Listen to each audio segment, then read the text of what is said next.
Hey there, welcome to Board Game Hot Takes, the podcast where we give our immediate reactions to the hottest board games just minutes after playing them. My name's Tim. And I'm Chris. This is Adam. And we're going to give our hot takes on the game that we just finished playing, Tungaru. Before we provide a description of the game we're playing today, remember you can join into the conversation on Twitter at BG_Hot Takes or on Facebook at Board Game Hot Takes for the latest conversations about the games we're playing. If you're enjoying the show, please rate and review us on Apple Podcasts or wherever you listen to us to help more people find the show. Now let's jump in to a description of the game. Tungaru is a dice placement Euro game where 2 to 5 players are leaders of early Polynesian societies striving to succeed and thrive as they explore an area known today as the Gilbert Islands. Players start each round with a roll of the dice, with each die serving as a worker capable of fulfilling various tasks.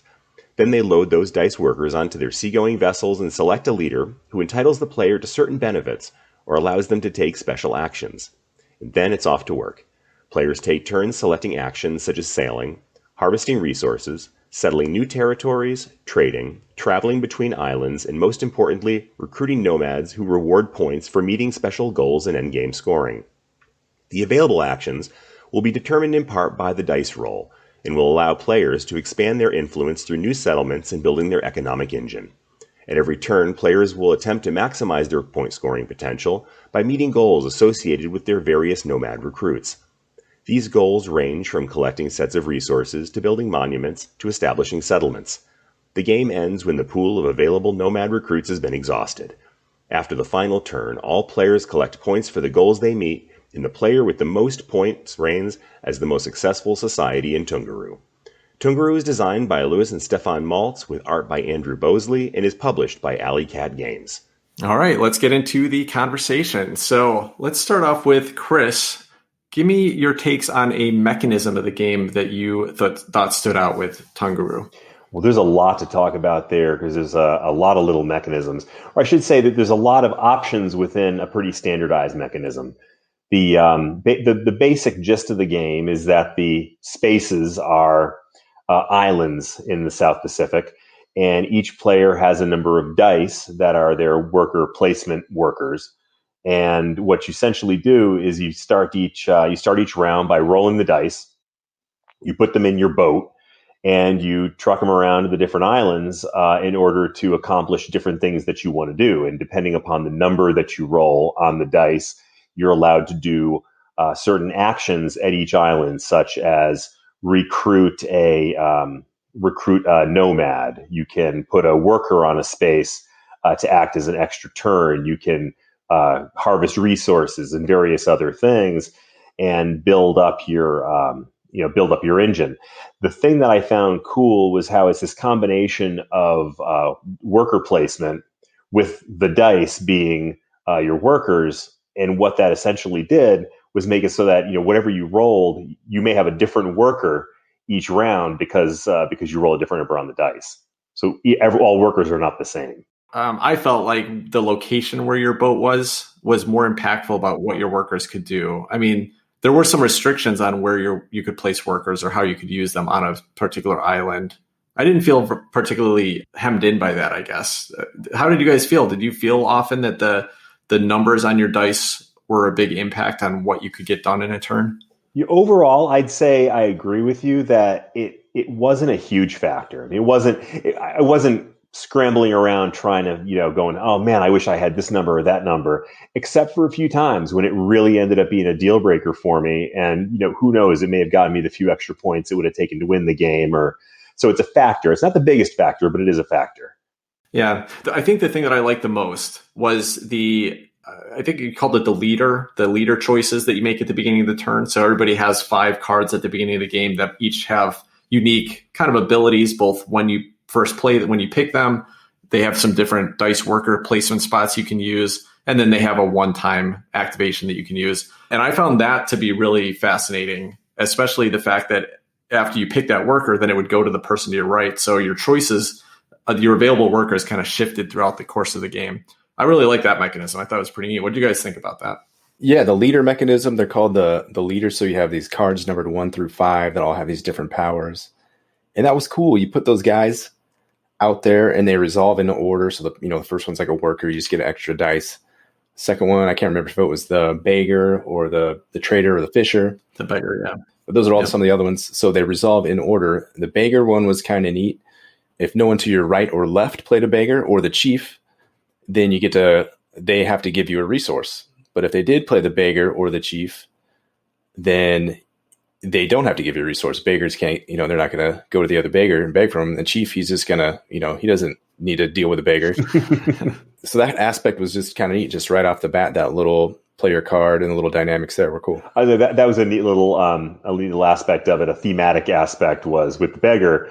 If you do give something to the beggar, and it's not like you have an option, you have to give it to him. But when you do, you also get some victory points for it. So I thought that was a nice karmic aspect of the game. Yeah, and it doesn't seem like that complicated of a mechanism, but I found throughout the game that choice at the beginning of the round was more impactful than I expected it to be at the beginning of the game. Like you can really set yourself up for, depending on whether you need a specific type of resource, you've just given yourself a new worker placement spot, or whatever that particular leader card did helped out quite a bit. Talking about it, it doesn't seem like that should be that big of a deal, but as part of the game, that was always a very fun choice to make. It was a fun, get a bonus, and then the little rock, scissors, paper element of it was cool. With the beggar specifically, yeah. Well, the beggar and the chief, and so you could try to game it out a little bit. Yeah, I didn't know what other people were doing. Right on. Yeah. What about you, Adam? Any mechanisms that you really found interesting here? So there's a little bit of a spatial aspect to the game. You're cruising around this atoll of islands. These boats give you access to certain islands. But what was kind of neat is you can kind of exhaust the supply from certain islands. So eventually it would behoove you to move your boat to a different location so you could gather more stuff, or potentially get more in-game scoring, or more on the fly round per round scoring by moving your boat to these different places and sort of exploiting, settling, colonizing, and inhabiting these little islands. So that kind of the boat aspect moving around the map was kind of neat to me. What did you guys think about the boat? Any thoughts about that?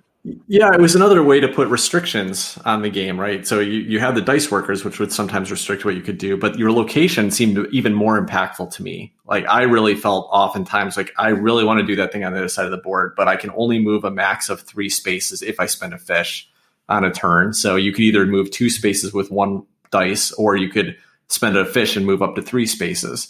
And that get you most of the way around the board. With 3 spaces, you could almost get to anywhere you needed to be. So you could get there once per turn, but if you wanted to do once per round, but if you want to do a few things in a round, there really isn't more than one way to move. So you kind of really have to plan, this round, I can only hit these couple of islands, and then I can move once and maybe hit a couple more islands. But it was very restrictive. I found that was probably the most challenging puzzle to work around here, was just being where you wanted to be on your boat. And I always hated spending a dice to take that action. Like, I like the restriction and I like the puzzle, but it was always my least favorite action to be doing, because you didn't actually get to do anything other than just get somewhere else. For me, it was always about trying to find the best combination of things I could do in the couple of islands that were right around me, and hope I could just take advantage of them as long as I could. It was really interesting for sure. And it definitely fit thematically in with the fact that it's, set in the Pacific Islands, and the way that, people there had to kind of travel around to get what they needed and find what they need. So it was really interesting thematically and mechanically. Frustrating sometimes, but in an interesting way.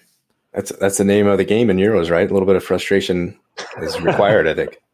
Yeah. Well, frustration goes a long way. I actually thought that was an interesting aspect of this, because in a lot of games, you're in constant motion. You're moving from place to place to place, but that's one of the foundational things that you do. And in this game, maybe it's a testament to the fact that you have a lot of different routes you can go, that I think I maybe used the move action 2-3 times over the course of an entire game. So it really can be, as Tim mentioned, a question of, are you going to move around to get the things that you need, or can you find a good spot to park yourself in one place and exploit the things that are around you and try to build your strategy around that? And it really just comes down to how you want to play the game, because you could do a lot of one or you could do a lot of the other, and either one can be an effective strategy. So, in fact, one of the things that I read about this or heard in a review was a complaint that this game is so open-ended. There's so many different ways you can go that it's almost a little too free form, which I guess either could be a benefit or a detriment depending upon how you feel about it.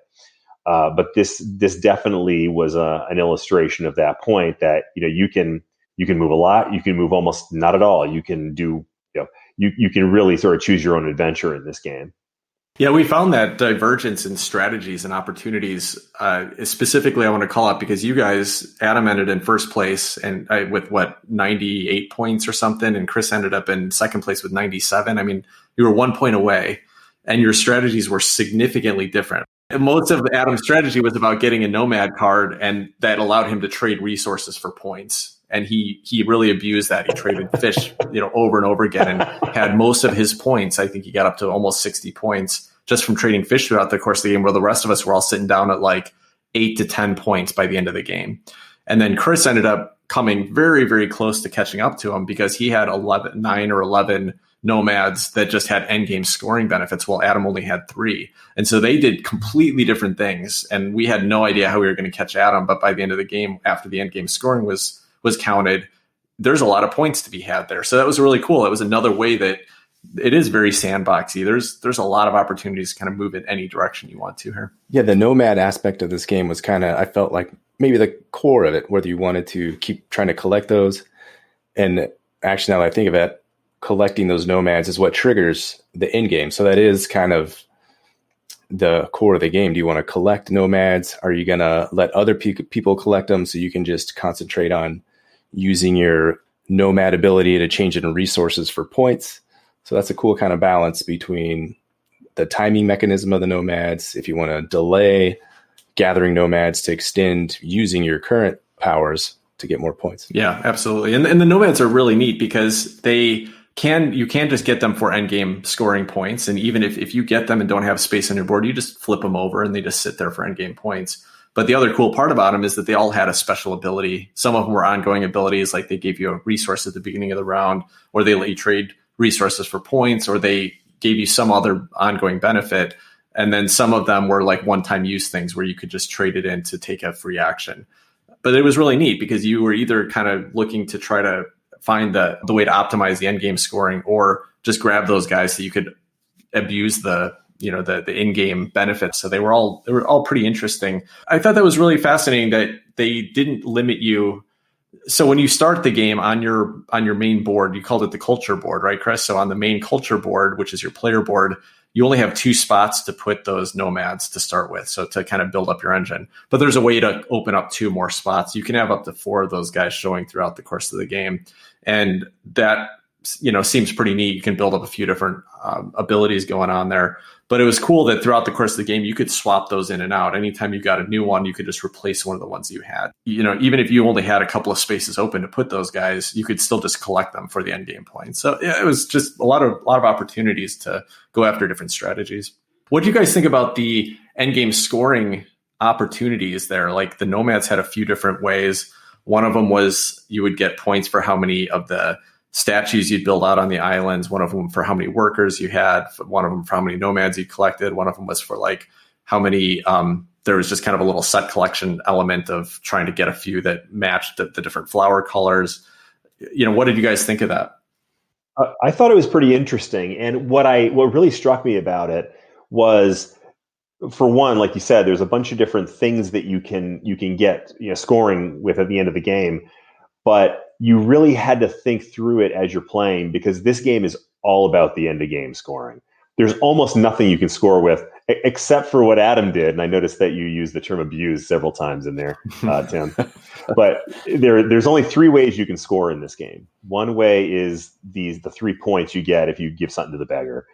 Another is what Adam did in this game, which was to have the nomads that allow you to trade in resources for points. And then the last is end of game scoring. And I mean, really, that's where the bulk of the points come from, unless you're able to really effectively exploit the like Adam did, the nomads who allow you to score during the game. So you really have to tailor your strategy and everything you're doing around what you think you're ultimately going to have in your hand when you're doing your end of game scoring. So there's a lot of kind of predicting what do I think I'm going to be able to do with these cards? What do I think I'm going to be able to gather, and what do I need to have in my hand at the end of the game in order to get the maximum points? So, for example, one of them is basically a set collection of the different resources. So there we are at the end of the game, and all of a sudden, I think maybe Tim was scrambling to make sure you had all the right things in your hands so that you were able to get the points for it at the end. So I didn't go for the Nomad collection. I had that engine going right away where I could trade in up to 3 fish to get 5 points per fish. Eventually, I got the other one to trade in a pearl for 10 points. So for me, I didn't even want to bother with trying to move around and figure out where these nomads were and check the bottom of them to see how much of a set collection thing I could do. So if you're a set collection guy, they have that strategy for you. Or if you just want to trade in resources for points, they got that for you too. So I think those are kind of your two options, and maybe subsequent plays you would see, a lot's going to depend on where the nomads come out and how easy they are to scoop up for you. And you might have to pivot a few times during the game to kind of maximize your points, which is kind of cool. Yeah.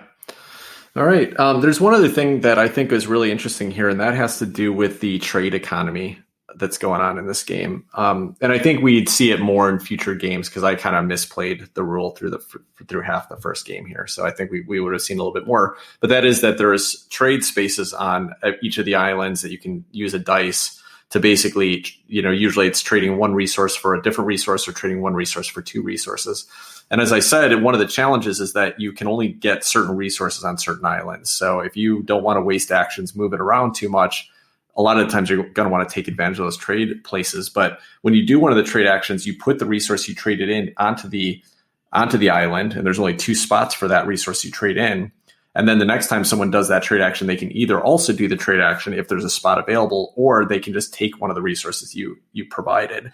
So it shifts the economy quite a bit, where at one point, like getting fish was really easy because you could just trade in a pearl for 2 fish. But once those 2 things were filled up, all of a sudden there was nowhere to get fish in the top half of the board. Instead, though, you could get lots of pearls there, so it was pretty cool. It was one of the more interesting, economic elements I've seen in a game of this weight. It really seemed to work, pretty smoothly and pretty interestingly. It reminded me, I don't know, I want to say not really of brass, but so once you do this trade, you put your little commodity out there, pearls for fish, for instance, you put a pearl out there, you get 2 fish, and that pearl blocks a spot. So if another pearl is put out there, all you can do now is use a dice to take a pearl until there's an open spot. So it's cool. Yeah. So kind of supply and demand in miniature form. It's kind of neat. Yeah. You said you were about to say it reminded you of something. Did you have something in mind? I was going to say brass. There's a coal market and an iron market. I think the brass is a little more involved. So, the supply and demand, you get paid a little more as the supply dwindles and you provide more to the markets in brass, whether this is just a straight, either it's available or it's not. Yeah. Okay. Yeah, I think just one last thing I'll say about mechanisms from my perspective is just that there are a lot going on here and a lot of things that are being done in ways that I haven't really seen or have a hard time comparing in my head to other games, which is pretty neat. It made it hard, I think, to kind of grasp the game right away as far as what our options were, what optimal options were. But it's also just hard to talk about a little bit. It's hard to kind of wrap my head around how the game compares to other games. I have some thoughts on that. I'll kind of circle back to in final thoughts, but any other mechanisms that you guys want to chat about? I just want to say overall, the mechanisms are kind of all nicely tied in together. I didn't feel like there was any weird tacked on thing like, here, do this just to get some points, or they're all kind of flow very nicely into each other. So that felt good. Okay, cool. Anything else, Chris? No, I think that'll do it. Let's jump into the production of the game. Adam, why don't you start this time? Production was fine. Here on the TTS mod we were using tonight, it was I believe the deluxe components. So they look sharp, they look clean. The boats are nice. They have little details in the boats, like little fish basket in there and fish laying around. So the boat was cool. You have the monuments, they're called. So they look like these, I don't want to be culturally insensitive. They're kind of like totems, like you might see at like a tiki bar. These monuments you put out there, and you have your workers that are also, Polynesian or South Pacific, little miniature representatives. from there, it's standard kind of Euro fare with a little bit deluxeified. So I thought it was nice. Yeah, I thought for a Euro, it is very colorful. It fits with I think obviously going with the Pacific Island culture instead of like a Victorian England like coal trading or whatever. I mean, it's Mediterranean. Exactly. So it's nice from that perspective. It stands out that it is just a little bit more colorful and bright and fun and cheery and just I like that. What about the art on the cards and the board and stuff? Chris, what did you think of Andrew Bosley's art in this instance? I really enjoyed it. In fact, one of the reasons why I got this game on Kickstarter, and I was the one who picked this game tonight, largely because I had ordered this one on Kickstarter, is that I was incredibly charmed by the theme of the whole thing. And I will admit, this is not my type of game normally, but I really liked the theme and I really enjoyed the way that it looked. And I think that like you said, the kind of the bright, cheerful, the colors, it ended up looking nicely, slightly stylized, but not cartoony. And I like that. The one complaint that I did have was that there was not quite enough variety in the art. So you had these nomads and you would see the same characters repeated over and over again. I think there was maybe, 5, 6 different characters you'd see. The hands that you start with, your leaders, all had the same 5, I think, people. So it just would have been nice to have a little bit more variety. I understand that can get very expensive when you're producing a game to commission that much art. But I think it would have helped. It didn't hurt it too bad not having that, but I think it would have been a really nice touch if it had had a little bit more variety. Yeah, that's kind of circles back to our conversation around Capital Lux, right? We said the same thing there. Now this had more variety, but I agree. The starting hand, everybody had 5 cards. It would have been nice if they were slightly different characters. So you weren't just seeing your opponent would pass one to you after they used it, and then you'd have 2 of the same guy in your hand. And that just doesn't feel... I don't actually have different people, that I've collected or different people in my tableau. That would have been nice for sure. Chris, one thing I want to bring up in your very nice rules teach you gave us, you were talking about kind of the origins of, I hope I'm saying it right, Tungaru. And the art kind of reminds me of Moana a little bit and kind of the history of the islands you were talking about. I am not enough of a scholar on that subject to say much about it other than for many hundreds of years, people of the South Pacific would voyage from one island to another. And I mean, some of the, if you actually do get into the history, like I said, I can't say much about detail, but it's amazing the distances they were able to travel and the skill involved in the seamanship. And I think this game sort of pays tribute to that a little bit by, each space is, you don't go to an island and then, go to this place or that place on the island. You go from island to island. And I found that really, I enjoyed that. In the name itself, there's a anglicized name for the islands. Is that true too? The Gilbert Islands, yes. One thing I wanted to add is Adam had mentioned before about the different production for the deluxe version versus the standard version. And as I understand it, you can get, even if you didn't back the Kickstarter, they are producing the deluxe version for sale in retail as well. So you can still make that choice. I personally would say this is one where if you're going to get the game, spring for the deluxe version, because it's the difference between having an actual 3D boat that you can put your dice in, which is just a nice, has that nice feel to it, versus having a piece of cardboard that has 3 little squares on it to put a dice on top of, and also the totems that you had mentioned are nice little wooden pieces with a design on them in the deluxe version versus otherwise I think it's just a little square. So it makes a huge difference, I think, in this game. Yeah. Tim, unless you had something else, I was going to ask you what you thought about the iconography. I thought the iconography was solid. I thought it was good. I like the way it's presented. It kind of, you can tell that I think that Andrew Bosley probably actually created the little icons because it matches with the art, the style of them and stuff. So that was cool. It was really, really, really readable. We didn't really have any trouble translating it. A couple of the Nomad cards were a little confusing on the first view. They were the one-time use ones, but there was 2 of them, that had unique abilities. And after we understood them, it was very clear. So iconography was not bad. One thing I'll call out though, and this has to do with, and this is not unique to this game.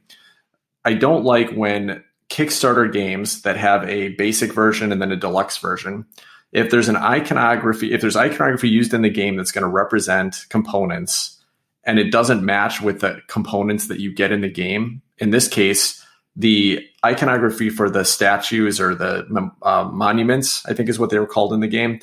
It shows them as just little square, what we call them, not discs, but they're little square pieces that represent your player color. And then in the game, in the version we're playing, which is the deluxe, version on TTS, but Chris, you'll have the deluxe version as well. They would actually be little stand-up totems, and there's no link between those at all. There's no representation. That's really frustrating when you're actually going to use an icon to represent a component, and then you provide a component that doesn't match that icon. That doesn't make any sense to me. If nothing else, at least have the cheaper component that could represent a monument, but then show on the board the monument, in the right icon, I guess, or at least throw a picture on the cardboard shit that's going to represent that to match the monument. Do something to make it so that the icon is not different than the actual component that it's trying to represent, because otherwise there's no link. There's no value to having an icon on the board that doesn't represent the component you're playing with. So kind of off on a tangent there. It's really minor. It did not get in the way of gameplay once we knew what those were, but it's annoying to me. Yeah. Yeah, the continuity little disconnect was a little frustrating for sure. Last thing I'll just say about, I asked about Andrew Bosley's art. Again, I mentioned this in our episode on Tapestry. And, I really like Andrew Bosley's art. I'm still a huge fan of his stuff in Everdell. I mentioned in the Tapestry episode that I found it to be a little not that interesting, but I, kind of came into this game knowing that it was his art, loving the cover art again. And I liked it more here than I did Tapestry, but it still wasn't quite as interesting as like the art in Everdell. And as I was talking to the group around that tonight, I think it just really comes down to the fact that looking at little woodland animals in a unique setting is more interesting than look at an average people. And Pacific Islanders, that they look more interesting than your average, civilization game people in, various Western civilization poses and stuff.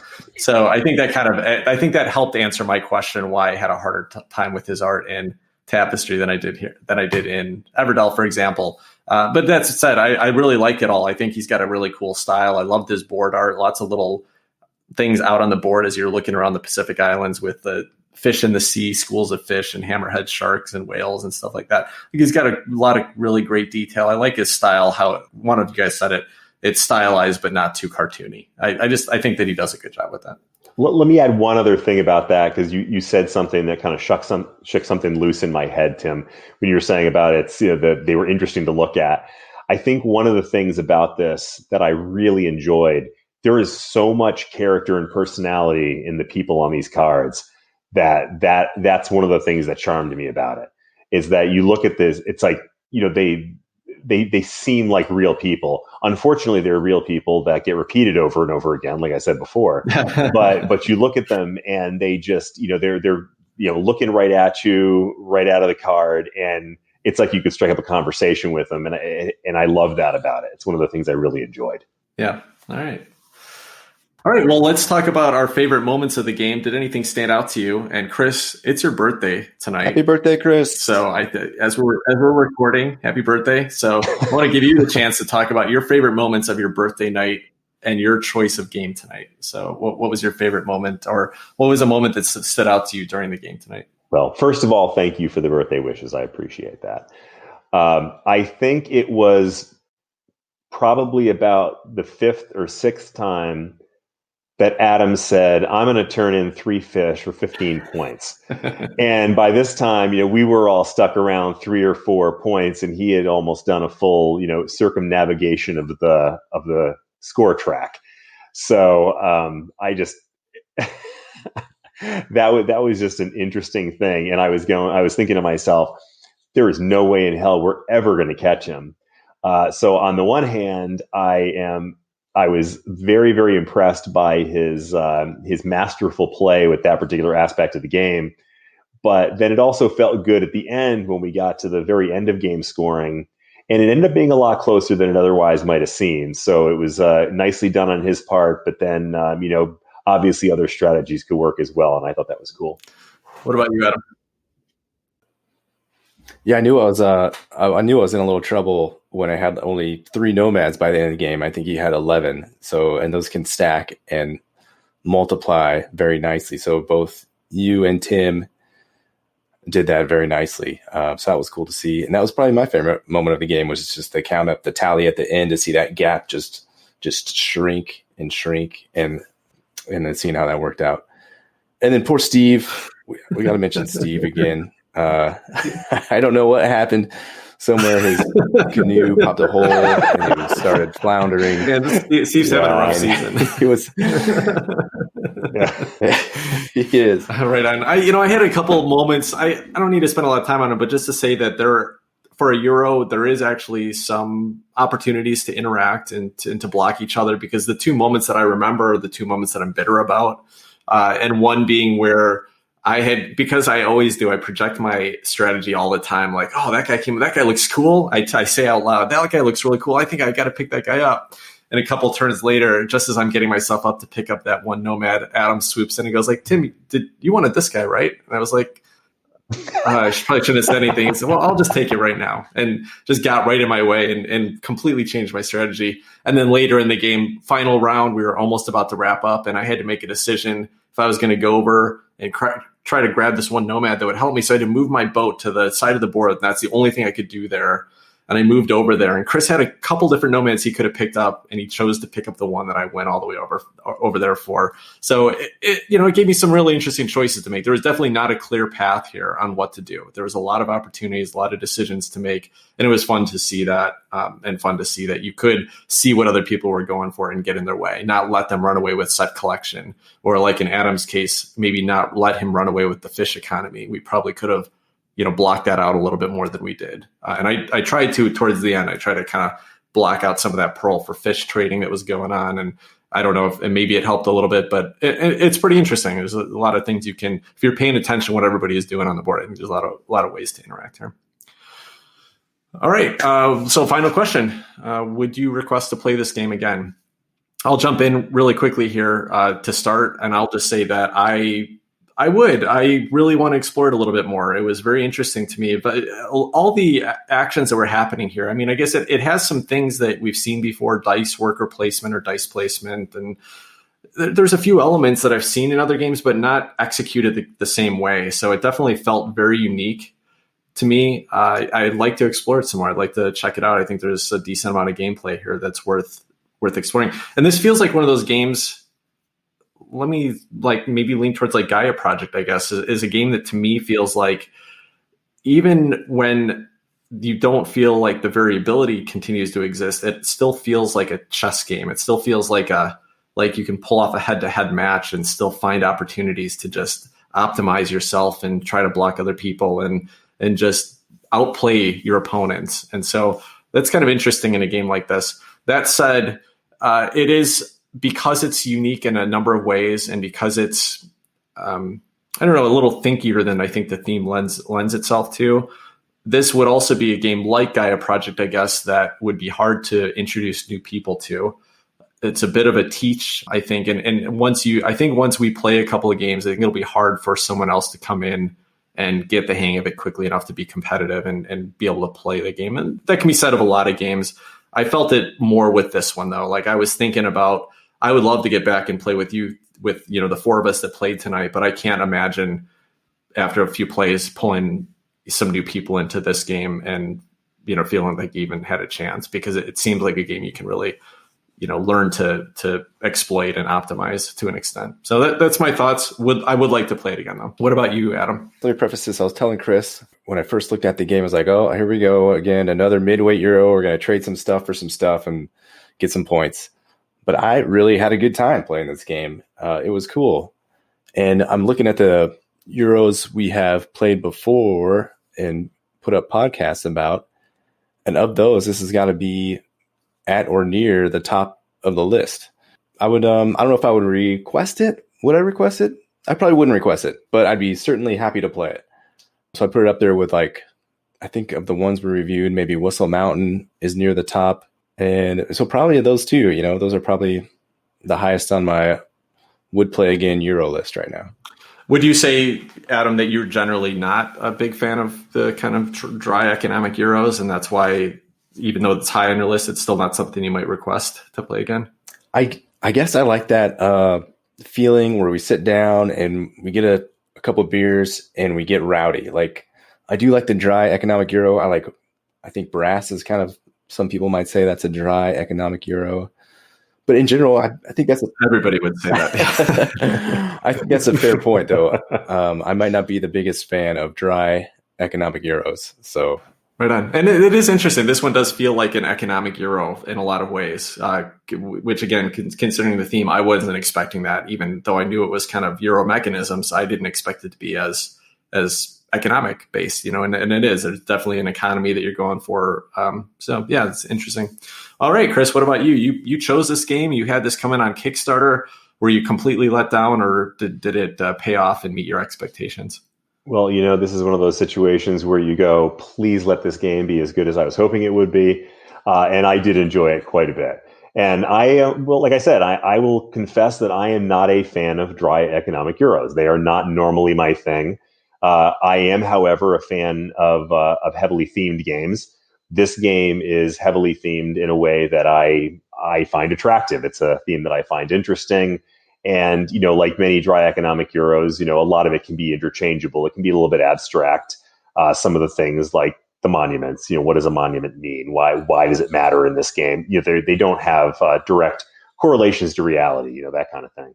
But on the other hand, there was just enough of the fun theming and the nice art to make a dry economic Euro feel a little less dry to me. And the other thing, I think one of the yardsticks that we always use and how much fun we have is how the players interact during the game, because it's all about the interaction. And this is, not a slugfest like Blood Rage or Cthulhu Wars or any of those, but it's also not a, sit in your own corner and, never talk to anybody like Wingspan is.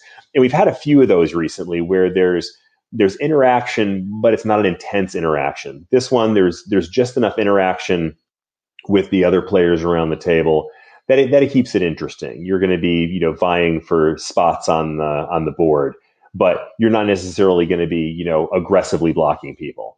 You may go after something because you think someone is interested in it, but it's not going to be the focus of your game normally. So you do have that interaction, but it's not a full contact sport. And that can be nice sometimes. So you combine that with the nice theming, relatively light. Well, I don't know. I guess I won't go back into whether the gameplay is light or not. It was they call it a midweight Euro. It's nice for a relatively short game session. I think a little bit longer tonight than it might have otherwise been because it was our first play. But I think we could do it shorter next time. I was going to bring up the length point. How do you think it was? A little over longish? Was that a function of our first play? Kind of see where I'm leading this question to. I think it probably was related to our first play. The Board Game Geek site says 45 to 90 minutes, which my guess would be that is probably about how quickly it would run once you got to, like in a 4-player game, 90 minutes, which is not too bad. I think I did see, though, we were about a fair amount through, and we were like, well, how does the game end? And we realized, it's when all those nomads get turned over and, they get all used off. And we're like, there's 15 left. This could go on quite a ways. I could see, Adam, where you're coming from, where I think if it continued to feel that way, it could start to overstay its welcome a little bit. Is that what you were thinking? Yeah, and I don't know if that was just a function of the way we play the game as first timers, not really necessarily going after the nomads aggressively, but yeah, I did get a little, it felt a little long to me there at the end. Yeah. I wouldn't disagree. I'd be interested to see after a couple more plays if it still felt that way. I find this one to be really interesting from a weight perspective, because looking at BGG again, it says 2.75, which is a fairly light to midweight, game. And that's probably accurate if you just think about teaching the mechanisms and how they interact. They're not hard. I found the choices, though, to be weightier than I than it leads on to. So I think I would actually weight this game higher than 2.75 if after a first play. Maybe that I think it probably will smooth out fairly quickly, but it definitely felt weightier than your standard, worker placement game. That's, like I think about games like probably Lords of Waterdeep, Champions of Midgard. I mean, those guys are weighted at like 2.75. This to me felt a lot more meaty than those do. Maybe it's just because how unique they are. I don't know, but I think from a weight perspective, I think it's heavier than it looks. Definitely more so than Lords of Waterdeep for sure. Yeah. Mm-hmm. Yeah. All right. Sounds good. Well, I think that will wrap up our conversation on Tungaru. We'll talk about a few things that we're interested in gaming this week right after this.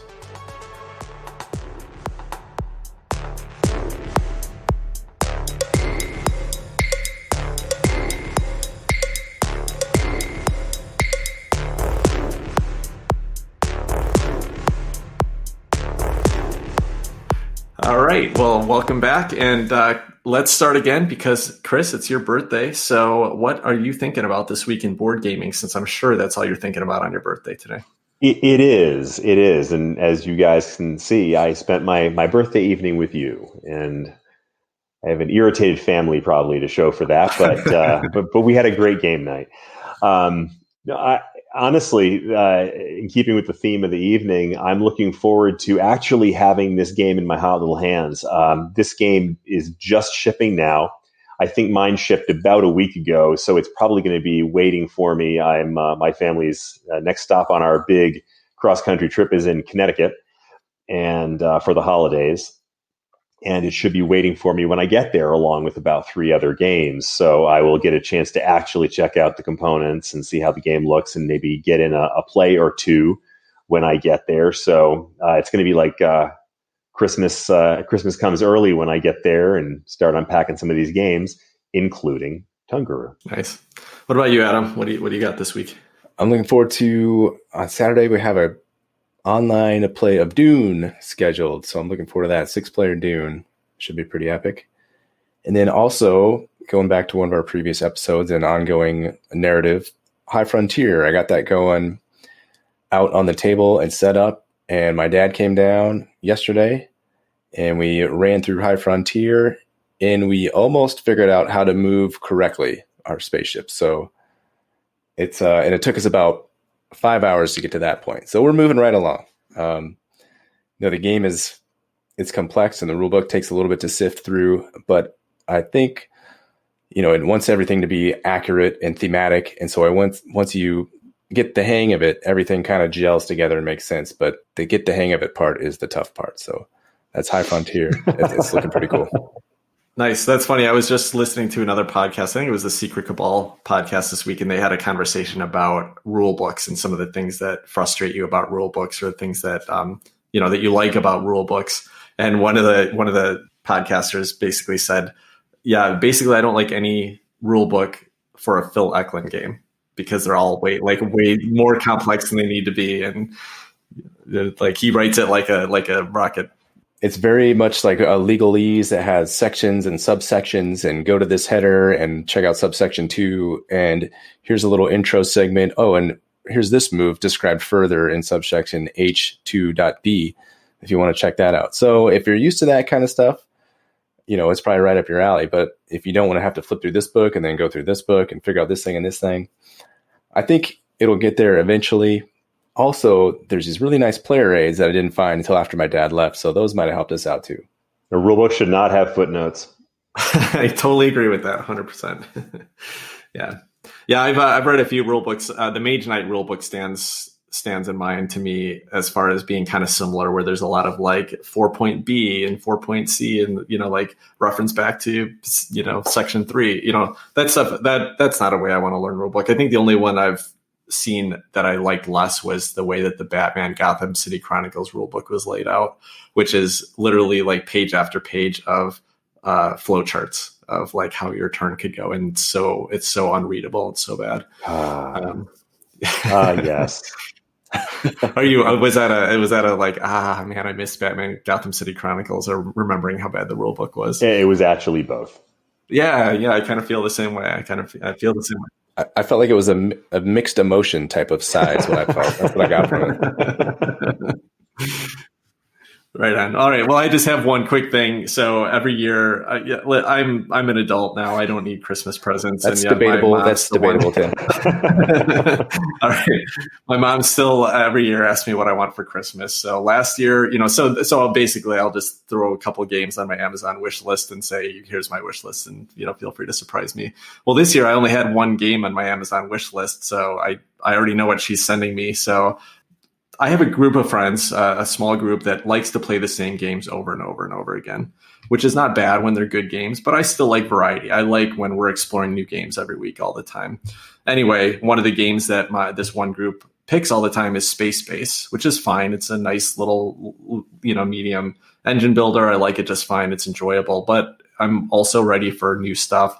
So I threw the Space Base expansion is what I asked for. So I know my mom's going to be sending me that, which I'm looking forward to, just to explore something different. And I like what I'm hearing about the expansion. I don't know much about it because it's kind of got a campaign style to it. And so a lot of it's locked content. It's not, it's kind of hidden, nobody's spoiled it. So I don't really know what's coming in the box. I don't know what to expect.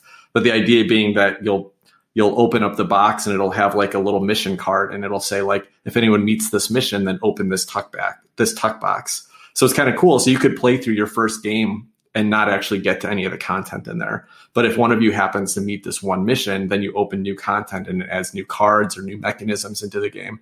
And I'm just looking forward to exploring that. I think playing it through as kind of a campaign will be fun. Since we're playing it over and over again, we might as well get some variety and some story out of it. So that's all I'm looking forward to this week. Christmas is coming up and the end of the year. So we are talking about putting on a podcast to kind of do our 2020 wrap-up episode. So if you listeners, you can look forward to that. We'll try to find some time to record that in either during our normal weekly recording or maybe as a special add-in that'll come in between some of our weekly recordings. That should be coming up soon. So I'm looking forward to that as well. But otherwise, I think that will wrap us up this week. Thanks for listening. Tell us what you thought of our takes on the games we played today. We'd love to hear from you. Until next week, take care, everybody. Bye, guys. Bye-bye.